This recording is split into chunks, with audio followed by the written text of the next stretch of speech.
Calvin Booth clarifies his comments on Michael Porter Jr. and Bones Hyland. What might this mean for the Nuggets at the start of the season? We got to tap into the preseason. Game 4 versus the Clippers ended.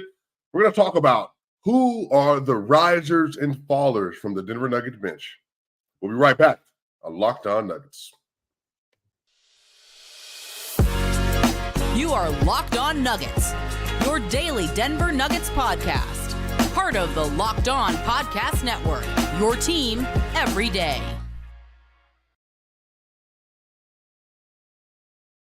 Welcome to Locked On Nuggets, your team every day. This is your boy Swiper. Shout out to y'all. We got another solo show that's coming down the hatch, y'all. This has been such a fun time. Locked On Nuggets got a lot of great content coming for you the entire season. But y'all, let's go ahead and dive right into it. So if you were not aware, Calvin Booth the other day had an interview sit down with Kevin O'Connor with The Ringer. And in this article, Calvin Booth talks about a lot of things pertaining to the Denver Nuggets culture. Talks about his strategy, the draft development, his 4 pillars of what he looks at when he wants to bring a player into the Denver Nuggets fold.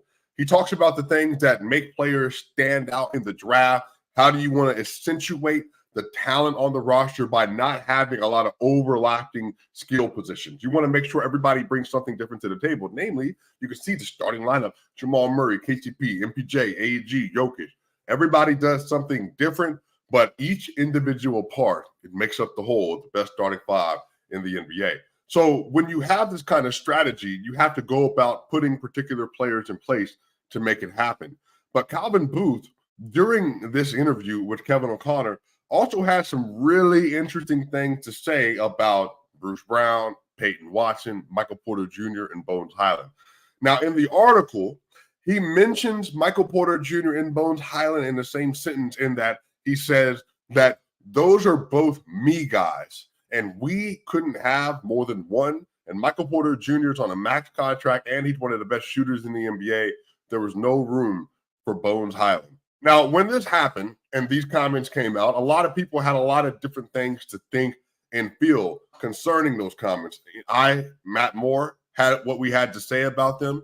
I said that I think that they were more taken in the context of play style when it came to Michael Porter Jr., not his individual character. I think that Michael Porter Jr. has done more than enough to show that he is a team-first player, given the fact that he'd gone through 3 back surgery, was the most touted prospect coming out of high school. And on top of that, he is somebody that has a superstar type build with an NBA archetype, but yet he settles into being a very high level role player. And so I think Michael Porter Jr. has done more than enough to show he is not a me guy when it comes to his approach to the team. But even though that might be true, Calvin Booth specified in the note to Kevin O'Connor that he was a me guy with Bones Hyland. But yesterday, during the Denver Nuggets preseason game versus the Clippers, the broadcast booth, the color commentators, they invited Calvin Booth to come and share during the game. Similar, a lot of preseason games, they want to get some basketball insight, especially for the NBA champion Denver Nuggets. They want to hear what the front office has to say about their development and why they were so good and what they're looking forward to for this year. And then so Calvin Booth is asking and he's answering questions while they're being asked of him. And he's providing some really great insight and clarity onto his strategy. But also in this conversation, he had asked directly about his comments on The Ringer and with Kevin O'Connor about Michael Porter Jr. and Bones Hyland. And Calvin Booth had this tidbit to say. He said, "Under no circumstances would I make or approve of those kind of comments for public consumption. It's not my character as a person or executive, and I think it's an unfair characterization of Michael Porter Jr. and Bones Hyland. I think Bones is a great kid, has a bright future ahead of him, a charismatic player in our game, and obviously Michael is a core piece of our program with his character and offensive and defensive prowess. So I think that was unfair for those things to be put out there, and hopefully it doesn't happen in the future." So Calvin Booth straight says here that even though he might have said those things, which he indicates that he did not expect for those comments to come out and to be for public consumption. Now, how does the NBA work?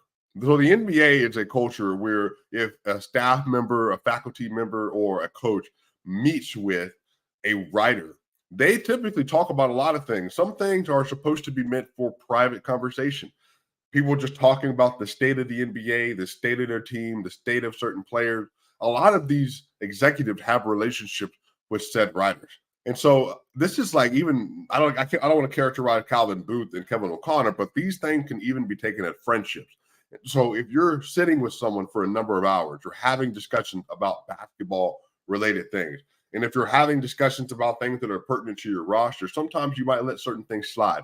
Now, as I mentioned in my conversation with Matt Moore on Tuesday's episode, that when you're having discussions or when you're presenting something, it's not the things that you mean to say that get you in trouble. It's your offhand side comments that get you in trouble because they're much less prepared. And you've thought typically much less about what this is going to do if someone else hears these things. And again, even if he did not mean for those comments to come out, my question is why would you communicate them in the first place, especially to someone whose job is to put out content surrounding the NBA and its players, coaches, and executives? Now, I don't think there's going to be any true fallout from this. At least let's hope that there's not. But Michael Porter Jr. obviously is aware of these comments, and he's aware more than likely of the events surrounding it, that Calvin Booth and him may have had a conversation, and he just said that, hey, these were just offhand comments. I didn't mean these in a selfish way. But more so maybe when it came to his game, that you're a shoot first player and that we can't have more than one shoot first player in the NBA. And the fact of the matter is you're one of the best at it in the league. Again, y'all have to remember, I talked about this. If you are familiar with my work on Twitter and also on my channel, if you're not familiar, obviously you can follow me at SwiperCam on Twitter and on YouTube. But I talked about this before, that Michael Porter Jr. is the second most efficient volume three-point shooter to ever start his career in the NBA, right behind Steph Curry. And if Michael Porter Jr. didn't play those 9 games completely just rigged with a back injury in the 2022 or 2021-2022 season, he'd be the most accurate three-point shooter ever to start his career, because he had that basically the first 9 games of that year where he shot 20% from three. So Porter has a literal unheralded ability to shoot the ball. He is an excellent three-point shooter, great mid-range shooter. And guess what? When Porter's healthy, his ability to get to rim is a real deal as well. He's a good finisher. He's a nice dunk package. And again, a 6'10" player who's able to slide his feet and guard wings and some guards. Again, y'all got to remember, game 2 of the NBA last year, Michael Porter Jr., Steph Curry.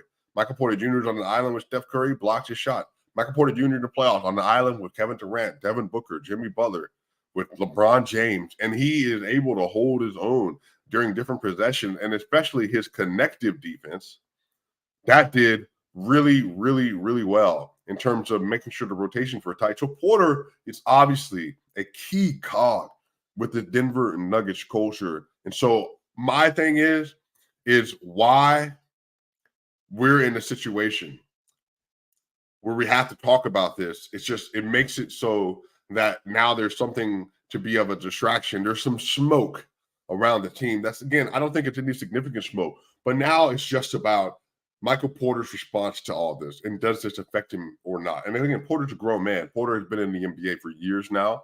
He's on a max contract. He won an NBA championship, and he's one of the most celebrated players in the NBA that has won a championship as a highly touted prospect who's able to rebuild his career. And I think Porter's going to have a career year this year.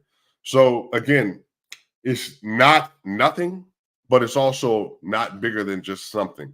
And I think it's just important to be able to talk about these things publicly and just realize, you know what, we don't want to do these things again. We want to make sure that everybody within our culture feels like they're a part of what's happening, and that we don't do anything to make people feel that they are on the other side and that somehow we don't appreciate and or love them as we should.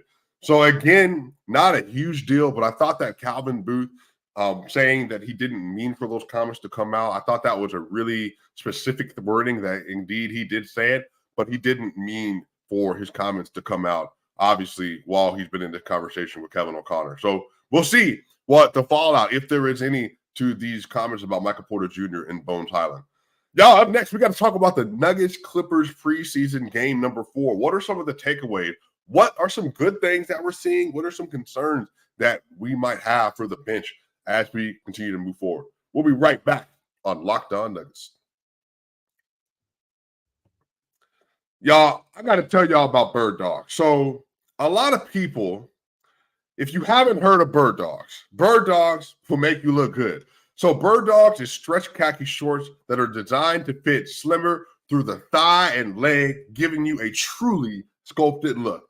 Bird dog shorts do exactly the same thing as Lululemon, but they fit way better. That fit is so much better than regular shorts because shorts are made stiff and restricting, and so you can't really move in khaki shorts like that. But bird dog gives you the flexibility. So if you want to hoop, you want to pull up on somebody, then bird dog khakis, they're going to get you right. Bird Dog fixed this issue by inventing a cloud knit fabric that looks just like khaki, but stretches so you get a way slimmer fit without having to sacrifice movement. Bird Dog uses anti-stink sweat wicking fabric that keeps you cool and dry all day long. Bird Dogs are functional for any occasion: golfing, date night, evening out, pool, workout, lounging, work. I'm going to have to give me some bird dogs and pull up because, I'm out here going out on the city, saying what's up, seeing my people. I want to make sure that I'm looking right. I want to make sure my fit is looking tight. So, you know what? I'm about to slide and give me a couple of them bird dogs. Now, go to birddogs.com/LockedOnNBA or enter promo code LockedOnNBA at checkout for a free Bird Dog water bottle with your order. That's birddogs.com/LockedOnNBA for a free water bottle at checkout. You won't want to take your bird dogs off. We promise you.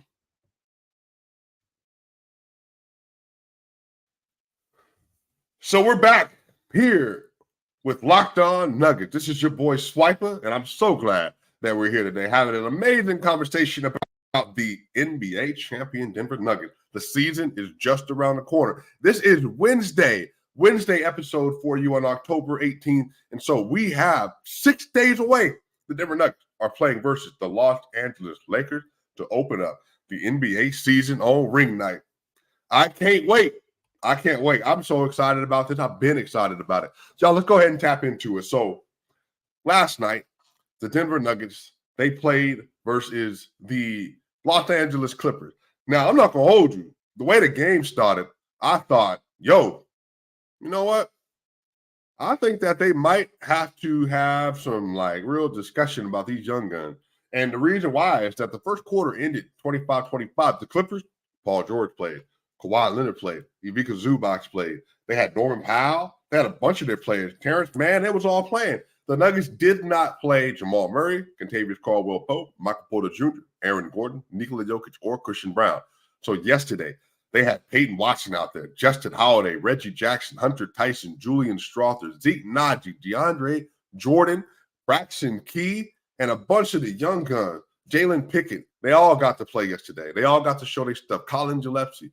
And so what was so great about yesterday's performance was that you got a chance to see the young guns play and not have any of the starters or really the best player in the NBA to rely on. So you got a chance to see where they are now at this current stage in their development. And so yesterday during the game, Payton Watson had 11 points, 2 rebounds, and 3 assists. He was 5 of 15 from the field, 1 of 2 from 3, 0 of 2 from the free throw line. Had 4 steals yesterday. Julian Strother, 27 minutes, had 12 points, had 2 assists, only 3 of 11 from the field. So the worst game as a shooter in the preseason so far. 2 of 7 from 3, 4 of 4 from the free throw line. And then you had Reggie Jackson with 15, 3 and 1 on 6 of 12 shooting and 3 of 7 from 3. DeAndre Jordan, 8, 9 and 4 last night. Jokic impersonator, 4 of 5 from the field. Justin Holiday, 3 points, 1 rebound, 1 assist. And then the whole of the starters were a -20 in Payton, -3 in Strother, -12 in Jackson, -17 in Jordan, -12 in Justin Holiday. They ended up losing 116-103. But this is what I'll say. They have already made some impressions so far.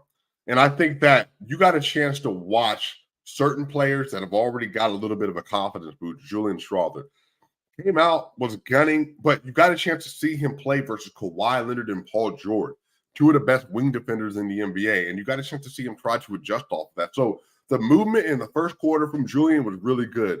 His pacing was good. He was diving to the basket, got some floaters off, got a step back three off, and got like a little transition off of the turnover three off, and it actually went in as well. And so you got a chance to see him try to exploit the defense a little bit. Now, obviously didn't shoot well. 3 of 11 is the worst shooting performance he's had so far.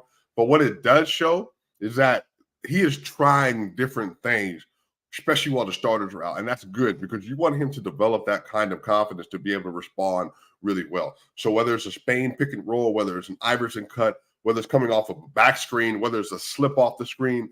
Now, what he's done really well so far this preseason is that he's taken some real good chances on some slip screens with Nikola Jokic in the lineup.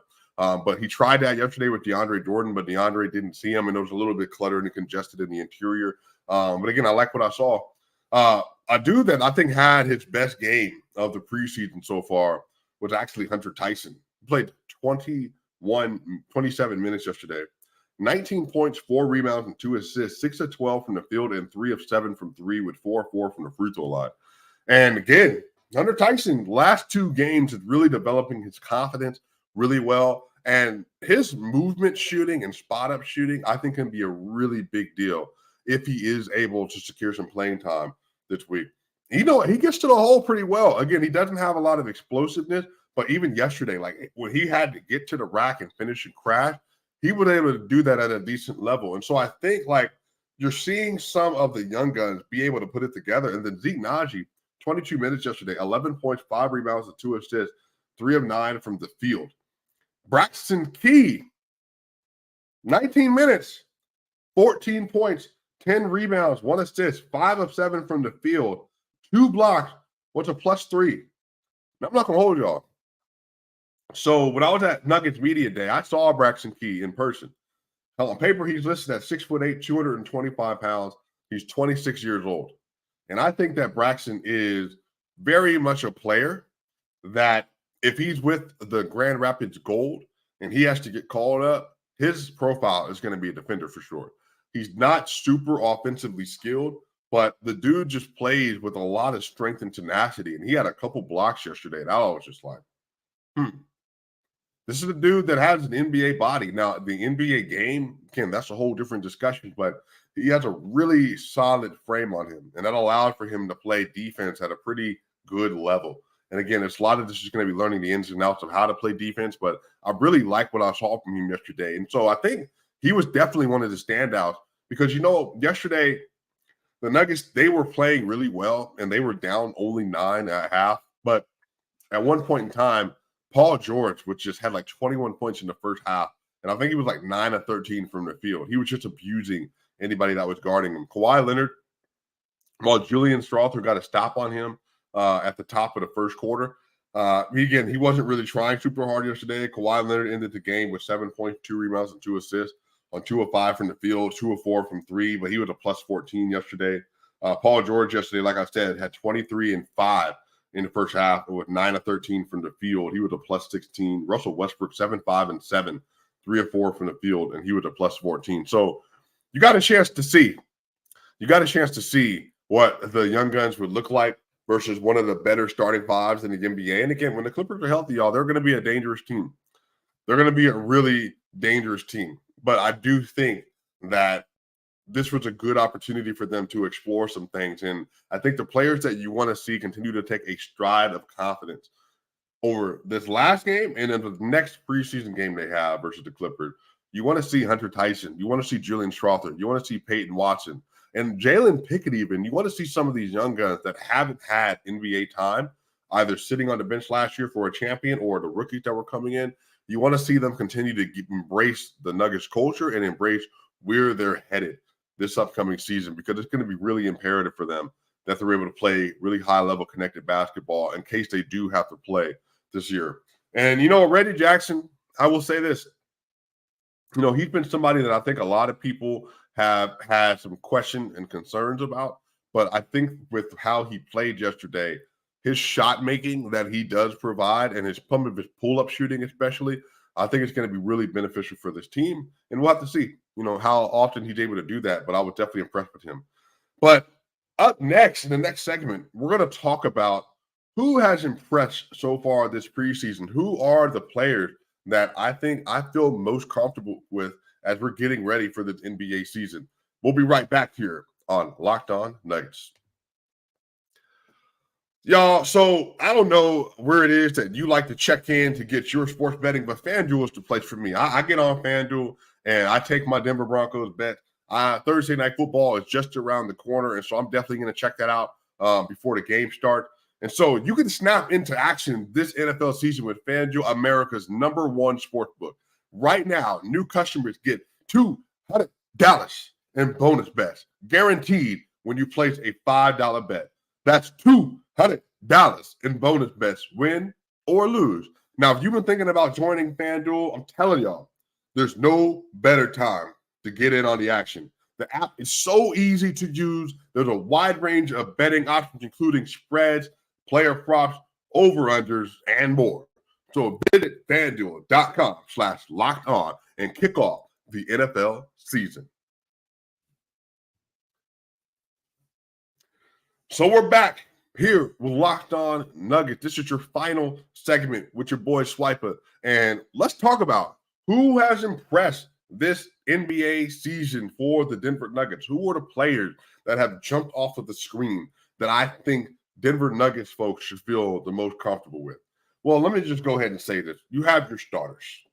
You haven't seen Michael Porter Jr. yet this preseason. You haven't seen Christian Brown so far this preseason. And so you know who your top 6 is. You know who to trust. You know the MVP, the best player in the world, one of the best number 2s in the NBA, who sometimes can be a number 1 in Jamal Murray, Michael Porter Jr., Aaron Gordon, maybe two of the best wing combination in the NBA, outside of some of the clear obvious ones, Jaylen Brown, Jason Tatum, and Kawhi Leonard and Paul George and LeBron and Anthony Davis. And obviously Anthony Davis plays the 5 now. But man, you got Zion and Brandon Ingram. But the thing is, man, they offer so much versatility because of their scoring and because of their defense and the way that they're able to switch and guard, being 6'8" and 6'10". It really aids them and really aids the Denver Nuggets, makes them that much more portable when it comes to scheme development. So we obviously don't have them. So who is impressed? Personally, man, Julian Strawther has just been so much better than anything that I could have imagined for him. And it's difficult to conceptualize that even yesterday, if he didn't have the best shooting performance, the fact of the matter is, it's like the fact that he's felt as comfortable as he's felt to be able to score at a high level, to be able to shoot the mid-range, to able to hit the step backs, able to hit the pull-up jumpers, and able to drive to the basket. It really just does a lot. And I think that the great thing about it is that Julian is adding such a different kind of dynamic element to the Denver Nuggets offense. And a lot of people around the NBA are taking notice about this.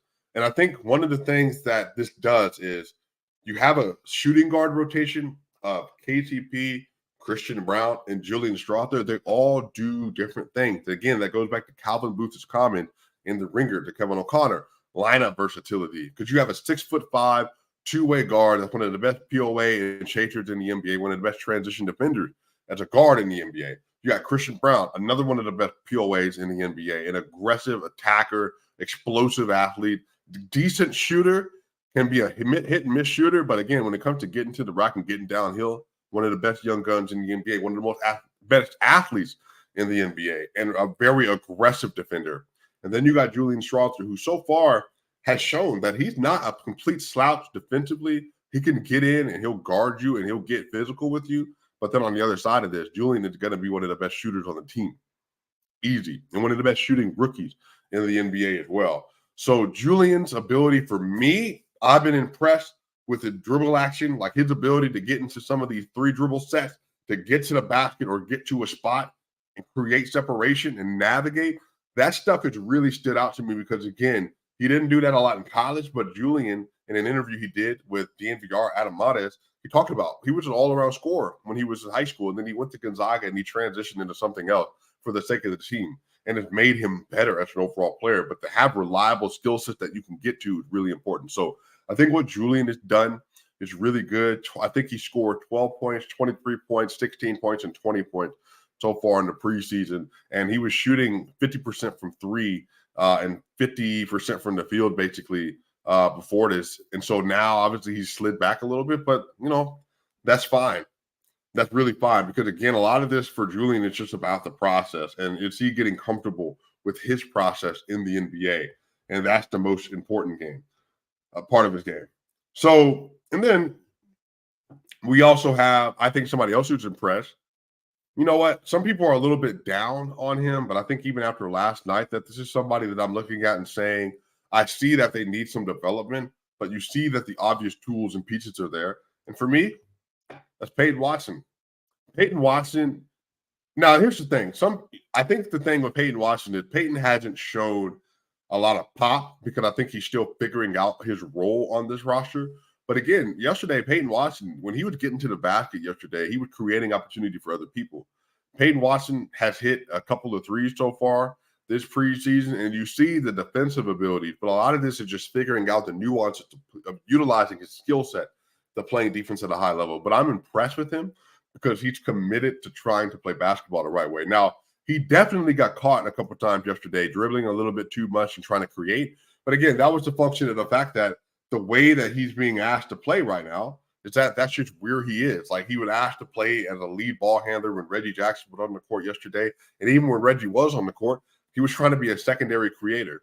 And so he's definitely trying to experiment with how he's supposed to fit. But again, when he was decisive yesterday, that's a lot of what it means to be a young player. When you're that tall, that big, and that athletic, if you're decisive with your movements downhill, decisive with your movements to a spot, and you just get to where you're trying to go, then you put pressure on the defense to collapse, and then you can either get to the rim and create contact and get to the line, or you can get it out and dish it to the corner. He had a really nice play where he drove to the rim yesterday and was able to find Hunter Tyson in the left corner for a wide open three-pointer that Hunter Tyson absolutely nailed for a swish. And for me, if he's continuing to expand his game at that level to create those opportunities for other people, again, that's how you become a positive offensive player before you become a positive net shooter. Is can you create for other people, i.e. Ben Simmons. Ben Simmons, one of his greatest skill set in his apex was crashing, driving, and dishing. And so he was averaging 16, 8, and 8 as a rookie. But again, finishing, that was a big deal. His ability to explode to the rim. But again, once he got there, his ability to find somebody for a pass and create opportunities by getting somebody coming near to the basket with a layup dunk or finding an open three-point shooter. So I think Payton can continue to add more and more to his game to expand on that. But I really am feeling like confident that he'll be able to do that. And then also, too, you know what? I've been impressed with Zeke Naji. Zeke is what he is, meaning that he's not a big player. Zeke Naji is not somebody that I think you're going to want to battle a lot of bigger, stronger centers. But again, a switch five who during the regular season can be a good backup center, be a player that is not a liability defensively. And again, a lot of this is, can he continue to shore up his rebounding and be an aggressive rebounder? And you know what? His rebounding hasn't been all that bad so far to start this year. And so I think the thing with Zeke is making sure he's able to stay healthy. Definitely want his three-point shot to come back. But I think that right now, based on what it is you're seeing, I think Zeke Naji is showing that there's some tick to his game. Zeke Naji so far is averaging 8 points a game. He is shooting 42% from the field, only 25% from three so far, averaging 4.5 rebounds a game, and averaging 1.8 assists so far this preseason. So he's also been a positive plus minus as well. So here's the thing about Zeke. Again, because he's not big, because he doesn't have a dominating physical presence, he has to be able to rely on his technique and his consistency to be able to get him where he wants to go. But again, he's not small. He's about 6'11", just a smaller frame relative to other people he's being asked to guard. But I do think that if he's able to stay healthy, the ability he has to be a switch big is going to make so much of a difference. And I always go back to that game last year without Nikola Jokic. And it was Zeke Naji plays a small ball five. And him and Bruce Brown and Christian Brown and Jamal Murray and KCP, they were lighting up the Pacers because they were all athletic. they were all switchable and they were all playing defense and they all knew their role offensively. So I think for me, the most important standouts so far are Julian Strawther, Payton Watson, and then also Zeke Naji. But I want to give a shout out to Hunter Tyson. The last 2 games, spot up shooting. He's being good at that. He's trying to play defense, but again, physical limitations, but he still played fairly well, given the fact that he's a rookie. And I think that Jalen Pickett, hopefully you want to see a better game from Reggie Jackson continuing to get better as well. But it's just going to be an interesting year, y'all. And I'm really excited for this. And the Denver Nuggets, they have their first game coming up in just 6 days with one more preseason game remaining on the calendar as well.